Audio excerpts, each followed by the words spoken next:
The Governor of California has once again called for an end to offshore drilling following last week's massive oil spill off the southern coast of the state. Gavin Newsom saying the spill underlines the need to end America's dependence on fossil fuels. From Southern California, David Willis reports. It's known as Surf City, a 13-mile stretch of coastline that's come to define the California dream.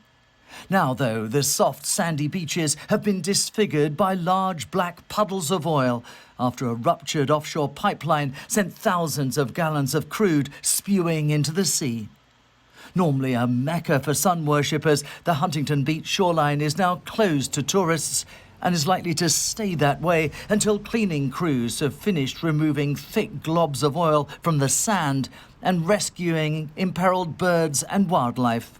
At this time, we have recovered 8 live birds that appear to be oiled, including 3 western grebes, an American coot, and as you know, 1 brown pelican that succumbed to chronic injuries. Questions are being asked about why it took the Texas-based company Amplify Energy, which owns the pipeline, 12 hours to report the spillage following complaints from local residents of a foul smell in the area. Amplify says the pipeline could have been severed by the anchor of a passing ship.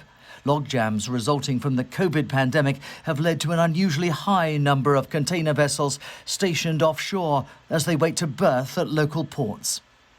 California's governor has declared a state of emergency in the area, and after meeting local emergency workers, he reiterated a call for an end to offshore drilling. This is part of our past, and we can moralize and talk about the good old days. We can talk about how important these rigs have been to the prosperity of this country and the middle class. But at the end of the day, this is about the stale air of normalcy versus the fresh air of progress. Officials are now using containment booms, floating barriers that help contain the spread of oil in a bid to prevent more of it from washing up on the beach. But the spill has already brought boating and fishing in the area to a halt and closed one of the country's most popular stretches of coastline to visitors. David Willis, BBC News, Southern California.